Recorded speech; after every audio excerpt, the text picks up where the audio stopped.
abayivuti okutusole banjoka ne baniyamu ne banyola mu ngenda senior bwamu ndi mandu ambere ntondo yes ndi mandu sijoge wange mazee miaka 10 see your pride joyogira that you're proud of very arrogant man kashankubala kati obangudde ate ontwalo kya mubbi misinde tolinda bayo tolidayo nalini nye miaka 10 his appointment is there kaso olutalo lukulema olwekisenge kyammwe you go ogende kutuuka mutoyi bakusindikiriza mpola ala disinya kapiripirinya Mirundi alondeddwa kuba ne radio ekasumye tiye n'embazi radio osoma amawulire ndi ala disi nakulama neera bakusoma nti gwe president advisor media center basoma ani akyogera mukwatirewo mukwatire ku mukolo kakyogera webiwa ekinkuwate bubaka zindala omutwe ku 13 tonyezawo 3 radio 4 ensonso zinze Adam Kungu program gw'ensonga kwe tuli media consultant Joseph Tamale Mirundi gwe tuli naye onako olwalero era bwe tuba buli lunaku lwa kubiri kusaawa eno ebintu ebyo abazungu babiyiga nabizanya wotosula mu katimba why nza katimba nkayina naye era nkasulamu akitonyokeza anti era mbinyokeza okay nyinza okudya ennyumba yange kuba anti ntakugansula mu kabbuli ekyo kizzemu Mitamale waliwo abaawakana nti osula mu kabbuli kabbuli isi entaana ate kakati gwe okubesasi ku ddirisa onkwatireko kabbuli byange ya fuuti nga 5 wasima ekinnya mu makaago ninkirimba bulungi nosementinga eno nene mufaliso gwange nsula mu kabbuli kakati gwe kuba amasasi gagendako ndi munda akyolete olwo omukyalo omulekawa abo omala emirimu gy'ekiro gwe ng'oyingira kabbuli ye bamunoonya banoonyanze banoonya gwe naye gwe n'osula ku kitanda linako kabbuli ogisandikirako gwenjagala nekisandikira ate nyinza ogifubutukiramu nenfuluma ebweru w'ennyumba nga munnumbi ng'osula bubi nembazingiramu ng'osula bubi security yonna osula ku bunkenke ekitanda wakivaako dda dda nkubuli kakati nkugamba osula mwandaki Obutu yali wa mawulire Mukapa yali wa mawulire Museveni ono foreign minister wa Kenya aliwa gundi waligo bajjeko dokitani yali mwogezi wa kibaki nibekatta naye mwogerera nagende Machakos ewaabwe balina sente so abawo wano abajooga obujozi nti olina kubambwa yaabwe bali bamanyi sente gavumenti ya Kenya yagabana bagabana nti tumuli bujozi bwa wano hunting dogo politics kidoli politics bote babiina you came to share you share okay bye tugende ku nsonga ekyokubiri nti when I worked in State House for many years 14 years and president minister of presidency information minister would attend important meetings in the State House because this is where the president makes decisions. Chief of staff wa State House mu America nego nobeera otya kubanga ministry ya Kampala ya Museveni ministry of defense ya Museveni ministry ya finance ya Museveni minister presidency ye zonna zize you did on his behalf naye tebalina sente babeera mu kunoonya sente tebatula ate nabali abali mu State House bababuulira tebamanyi diplomacy nti wabeerawo meeting ez'amaanyi where the minister of information must attend but doesn't he attend sikubeerayo buli kaseera Mitamale where the minister of the presidency yes, if you would say must attend ofono pondo kuba ofono pondo tatuulayo mu cabinet newalala nti byewakola ekibi but minister wa mawulire kuba mwogezi wa cabinet wa government nga tatuula mu cabinet take the swear the oath of security. Who is the spokesperson? How many people? Abatula mu cabinet ngate sebamanyi. Who speaks for government? Arrogance. Musimanyi no bakaba parliament bayina spokesperson wa caucus. Who so much. Kwagala kuvana bako mawulire. You cannot have a spokesperson of the government. Who is the spokesperson of the party currently? Is it Barrio Munso or Ofono Pondo? Party tude. Yes. Ngate bamuyisa. Is it Ofono Pondo or Barrio Munso? Ono wa government oli wa party. Government spokesperson yali. Chembuza. Ndi chibuza. Anti bombi. Ofono yayogerera government oba bali omunsi yayogerera government. Bombi. Nze kyovula safu na problems. Press secretary, spokesperson wa president, his duties are inside the State House. When Museveni goes to Bombo as commander-in-chief, it is Okuwagira. You don't find him there. If the president goes to Nsek, is often opondo, not me. Tobera chabazinga. That's why I survived with Kutusulivanjoka and Vanyola Muningenda. The senior woman demand. Tondo. Yes, demand was Yoga. Wanga Mazemi Akakumi. I see your pride, Joyogira, that you're proud of. Very arrogant man. So your arrogance, Yakugo State House. Sankubala, Nzembale Shinto, Kwana Soma. How can Museveni appoint me advisor media? As press secretary and the spokesperson, I'm the chief advisor of the president. Kati obangu de atotwalotya mubbi. Misinde tolinda bayo. Tolindayo. Nalini nyemi yakakumi. His appointment is there. Oyagala nnyo Mwami Museveni ajja kuddayo. No, anti kyenkubulya kiriwo ekiti. He made a mistake. Kati gwempuula chief inspector of the State House toilets ekyo kipya nkigendamu. Mwami Museveni wakufuula chief inspector owa Toys State House kipya ogenda naye ngudde kino oba yakola nkyuka obadde Governor Bank of Uganda. How can Museveni give you or advisor ku economy? As Governor Bank of you the chief advisor akugobye genda ningala biyonga nange bwe natwala eyange tosigalawo atentya ekinaddirira kunfulala disinya kapiripirinya. You are degenerating. Kubanga yo Museveni alowooza ntwagala mirimu. No, tuyina history ne dignity. I cannot be an advisor. Awo kuye Mwami Museveni obwami. Anti tekisoboka kiri kinnemye. Bwabakuwa kati nteeka ku kakiiko akalala. Beera omuyambi we. Anti kuki? Oba akukiririza. Nga kino kinnemye. Ekyamawulire. You don't know. When a woman loses a battle in the matrimonial room, she goes to a sitting room, is a visitor. When she goes to the Samba boys' quarters, is a Samba boy or Samba girl. She goes to a kitchen, is a sack of a charcoal, will end up in the toilet. Kaso olutalo lukulema olw'ekisenge kyammwe. You go. Ogenda kutuuka mu toyi bakusindikiriza mpola ala disinya kapiripirinya. Mirundi alondeddwa kuba ne rediyo ekasomye tiye n'embazi. Radio osoma amawulire. Ndi ala disi. Nakula mangu. Neera bakusoma nti gwe president advisor. Media center. Basoma. Ani wakyogera mukwatirewo. Mukwatire ku mukolo kakyogera. Webewa ekinkuwate baka zindala omutwe. Presidential advisor. Siri presidential advisor tikiri. Senior. Kiri oba senior oba junior. Kiri kyalema. Yakugoba diplomatically. Yakugoba. Era Museveni yango. Akasimotoka ebaza. Museveni yangoba. Sebanga ko Museveni nga mukambwe. Yangoba nga mubbi wankoko sawa musanvu. Ogwekiro. Yali mukambwe nnyo. Genda. Bamujuziza. Yangoba nga mubbi wankoko. Teyakuwuliriza. Ne statement ze yankolera. Do you know how to write? Nalijogera bwogezi. Myaka 14 I knew how to write. Can I call a doctor? Byali bimala nti angobye. Era nakamulabako mulundi ogwo. Gumu. Siddangayo. Toddangayo. No waliyo wano. Anti he valued me. Museveni valued me n'anteeka ku level gy'anteekako. Nti ya mubbi wa nkoko. Kakati ate agenda kunnyongera atya. Performance gye namukola emyaka 14 bwe yali angoba yambalanga mubbi wa nkoko. Reshuffle teziri nomo. Anti ampeeki. Reshuffle eba ya promotion oba change at the same level. Naye tebayinza kulimba. Nti ono sali. Oli permanent secretary atali accounting officer. Tikisoboka. Go. Bakugobye. Diplomatically Museveni yangoba. Go home. Nintema myaka 10 tandabangako. Natema. Irena we. Proud of No, nchitege nasoma propaganda.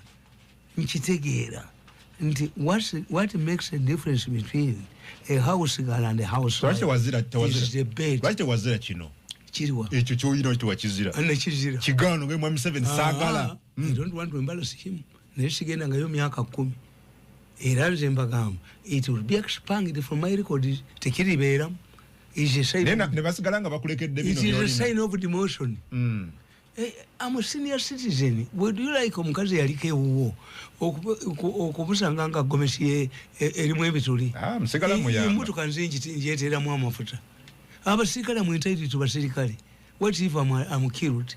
Who takes responsibility? But Museveni sacked me.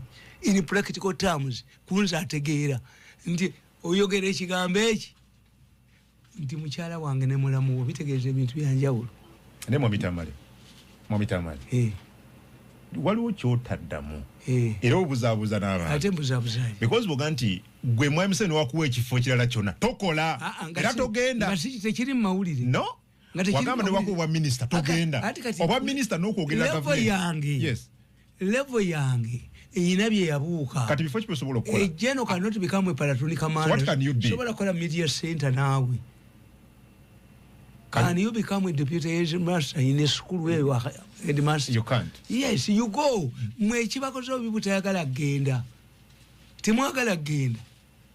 Nti Speaker Kataka yali commentinga Nabbanja n'Ogwanga bave mu government mu parliament bamutawanya bagendewa. Bagende bali ba commissioner nga Nabbanja yagala nnyo bwa commissioner mu sente nyingi kakati ye boss wo. Ate gwe deputy we. Era nakigamba nga gundi ani nakigamba nga Kasirye Gwanga nti tovuma muhoozi. Omusajja nga ali mu mmotoka ajja kukuba enfuufu emirundi 10 ng'otambula mayiro 5 yagenda n'akuyitako n'akukuba enfuufu nadda bino byakusoma. Kasirye mu Kenya bakugamba if you remain on one rank in the Kenyan army you retire. The army doesn't need your services. Gundi atuuka atya muhoozi ng'okyali mu magye. Walibadde wayitayalinga ki? Da. So ne Kadaga teyalikiriza kubeera deputy prime minister. Ate atya. Owa Nabbanja. It is only done in Israel. Where they have very few politicians. Tinyenda nyawo kati ayinza okukyuka nga waliwo government ya coalition nabeera foreign minister of one. They don't have abundant resources. But in other countries you move. Yes, you go. Okay. Tolaba ku mikolo oba ku mbaga oba ku ggaleezo ng'ogenze ne mukyalawo. Okay. Mutunulya ne mumanya nti abatwenkaji emyaka bonna bagenze kati obwana butandise kukuba nfuufu. Okay. Mwami Museveni wakuyita leero nti oyagala kifo ki mu gavumenti osobola kukola kifo ki? Nze nkugaye bwe kitaba kyamawulire kubanga ogamba nti ndi nga si kyamawulire okola kyayonoonekera ku ntandikwa bano abankuba. Era mbadde nga nti ogenda kukimbuuza nawandiisa akatabo kano nga mbannyonnyola lwaki nabasonyiye. We tujja tukyalina obudde. Kakati nkugamba kyayonoonekera ku ntandikwa. If you, how can I be an advisor on media when you have incited the media against me? Bano abanwanyisa sinza kubayita nyizu bamuli ne mwasa omutwe. Bano ababukedde abankubanga nti ndi mulalu New Vision mwajja tukole federa kuba ennyondo nenkwasa omutwe. Red paper. A story that led Mirundi under the bus. Can I control those people? You can't. Yes. Mwe ekibalema byafandumu Museveni yakiyita byafandumu. Ekibalema byafandumu.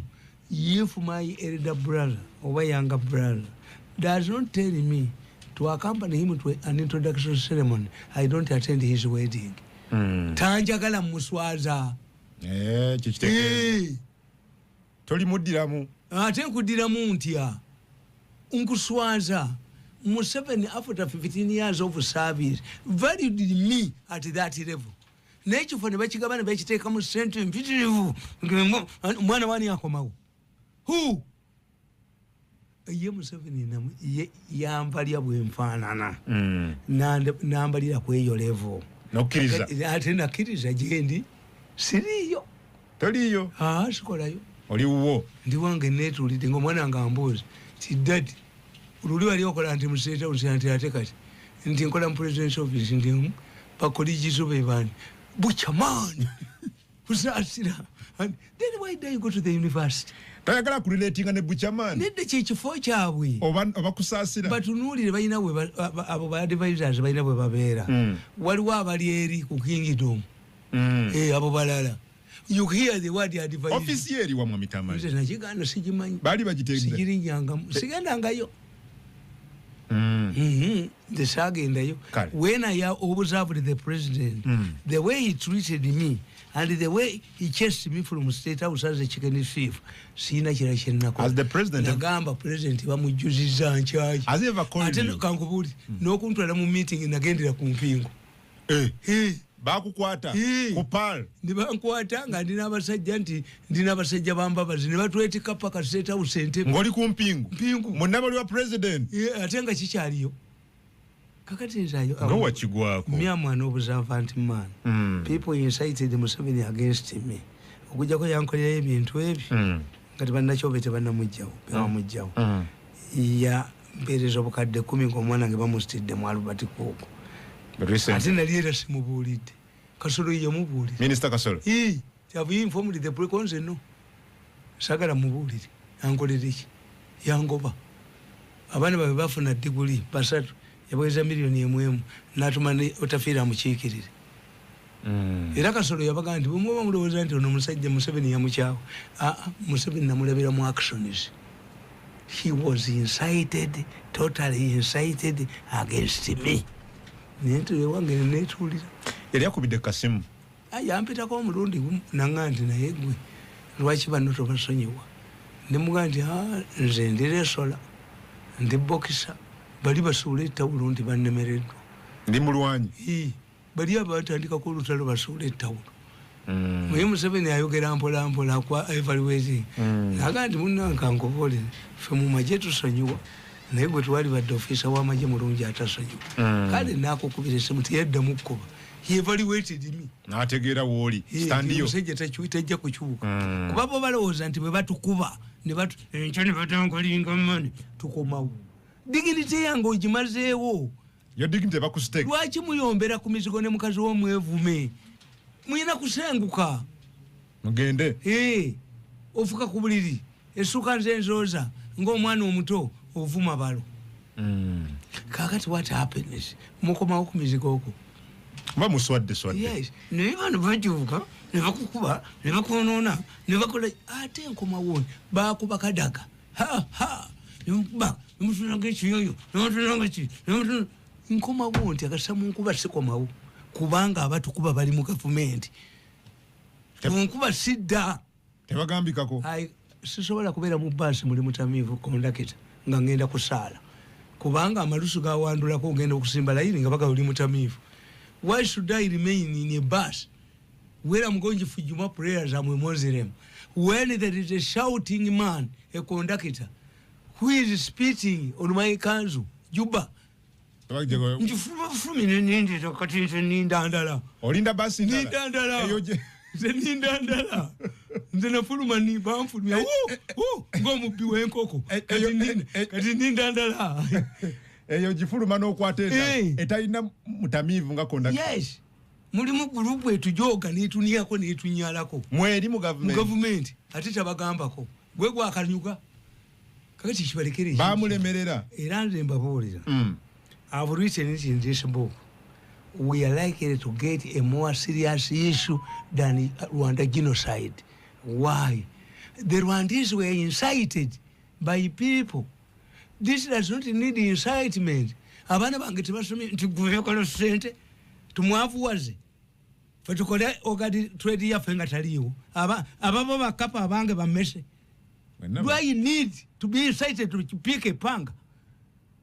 That's Byandala, who was one of the richest people. Nemusiba, nemuborukudo lwekatosi. Does she need a panga? Does she need incitement to pick his panga if the situation changes? Ono muhozi kwe mukubye nemuonona. Until I came in, nemuonona, nemukuba konde, nemukuba bukatoni bwa monitor. If he takes power, temuyingira mutaka.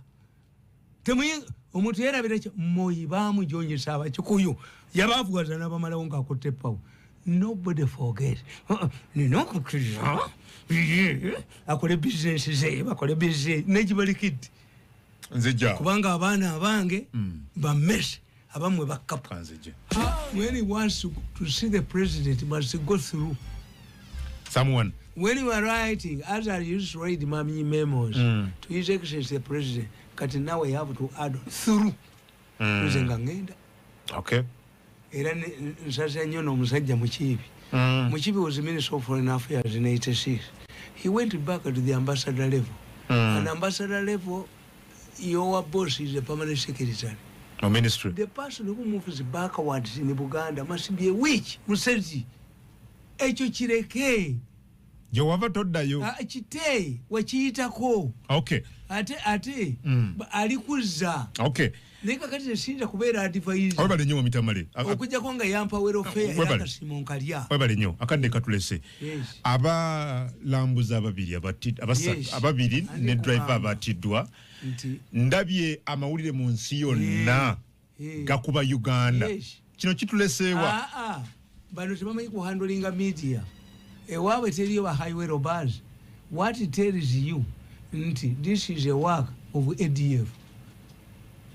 When they are fighting, there is fighting in the midst of tourism over money. Mapesa yafa waliwo omusajja babamuyita Nkasiri Obaani Wildlife Authority nga mwepansi bulungi bamujja Botswana naye yagenda. You think there is fighting? Mafia to concluding we are finding out, but the president comes out and says waliwo lwebabatta mu Bwindi National Park. It took Museveni himself to go there. This was intended, but one person, innocent. How?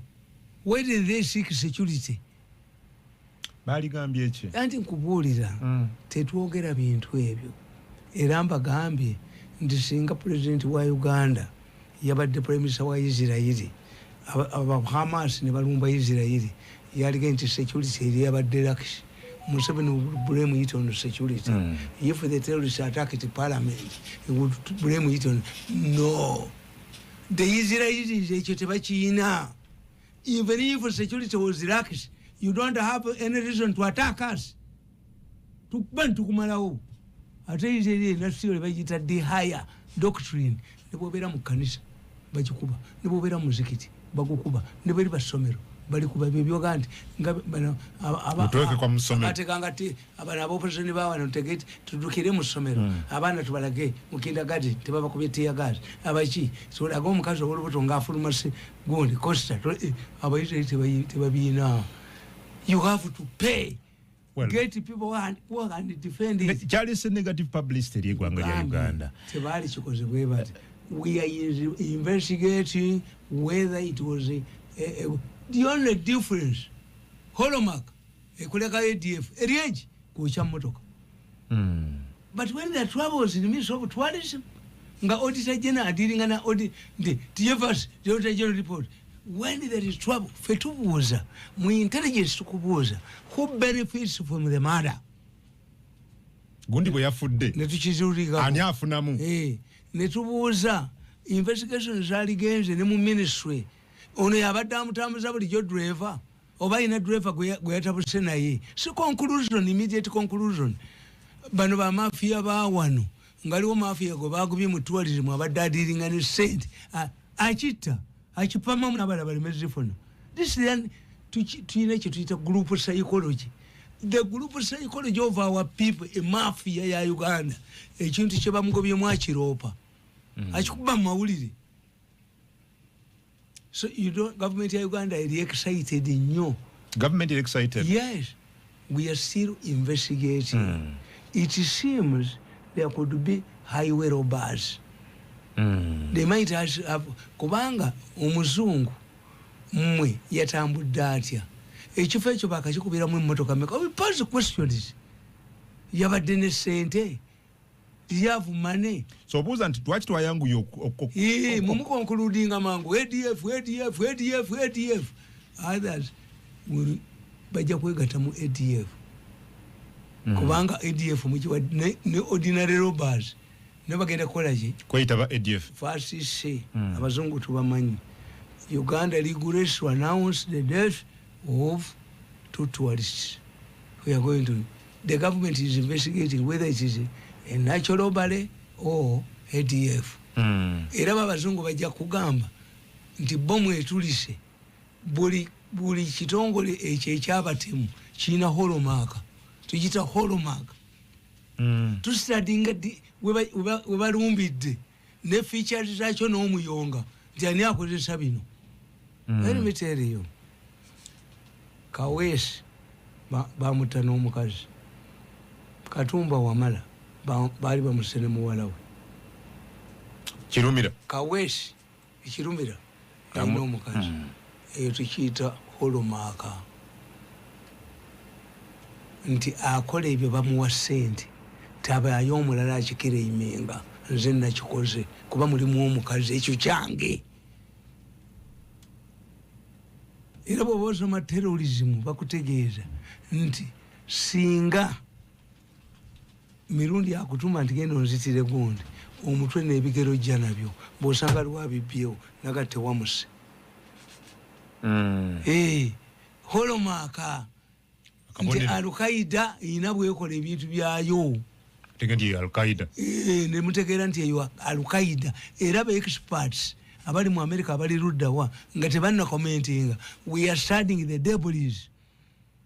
So is it waliwo ababatanga lwakutaano to tell you what, whenever Museveni used to refer to them as embizi ng'ekyabattayo.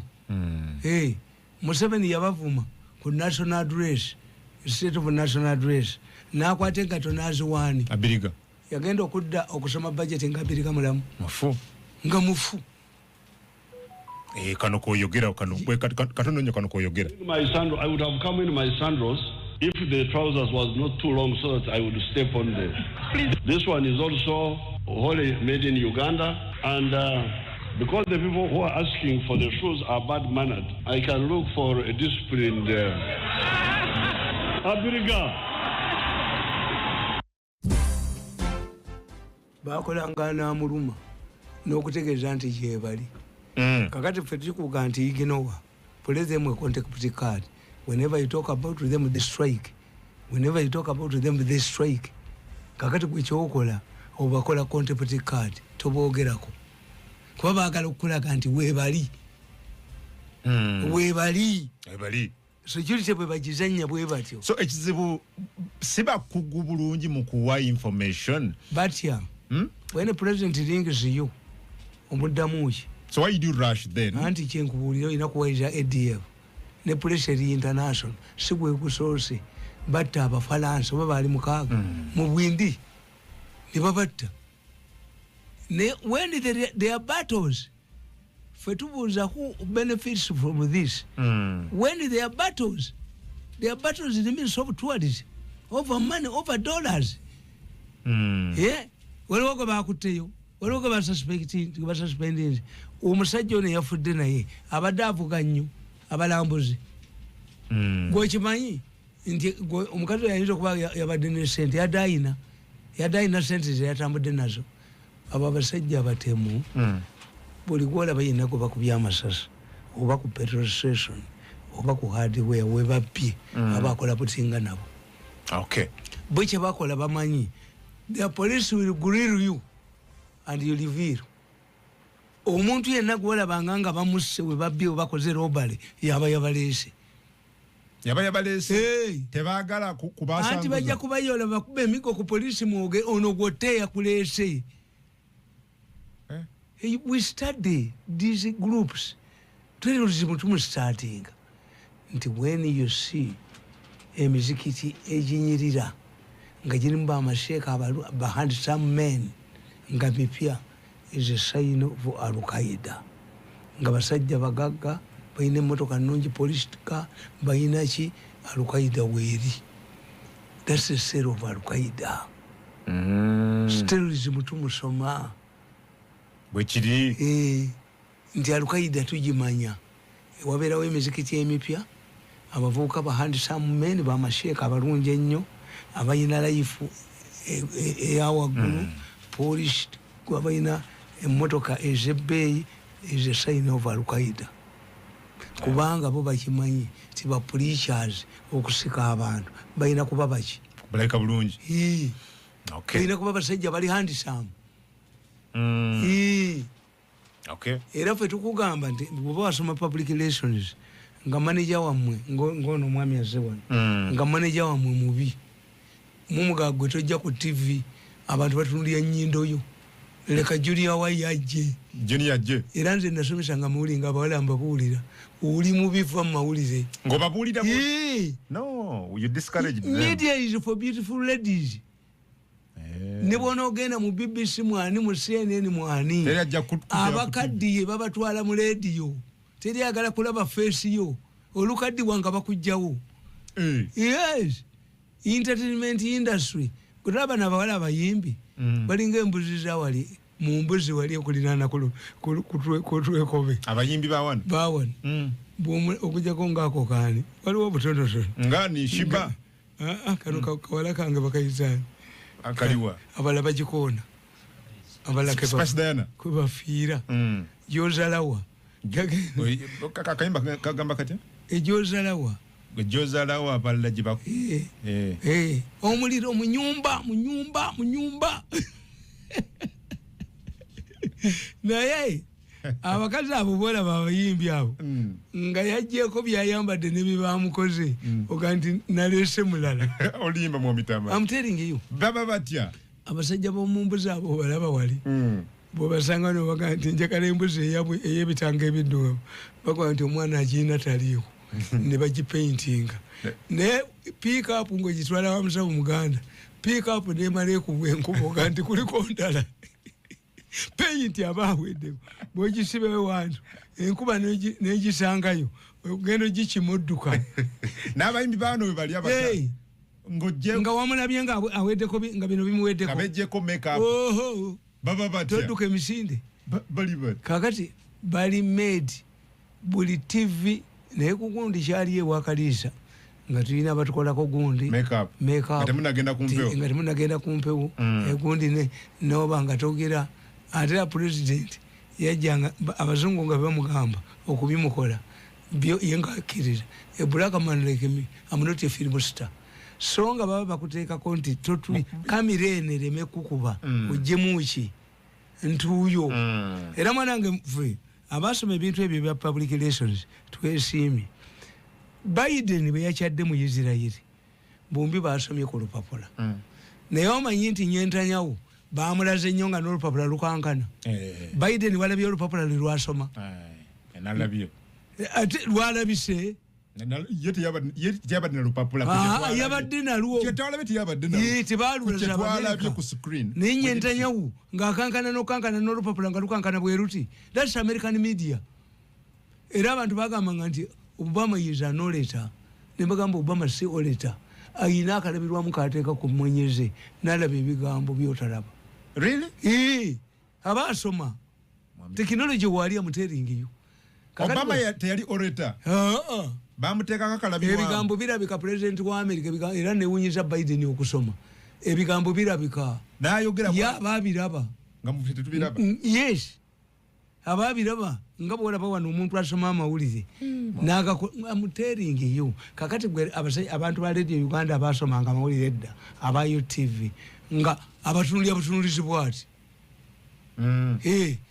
nti ate akutta akantu wano akapapula asoma obesimu baali bakugwa abo babali Francis nga akutunulira butunulirizi bwati waliwo omulala bamuyitangani nga yagakulamika bukulamizi bamuyitangani omuvubuka yali musiraamu yani oba yali ku UBC yo TV nga gonna agasoma ag'oluswayiri ag'oluganda olungereza nga byonna bijja mutwe Saalongo John yakolanga ki waliwo omulala kavubuka nga kalibweka Saalongo John seyajjanga n'ebirango bye mutwe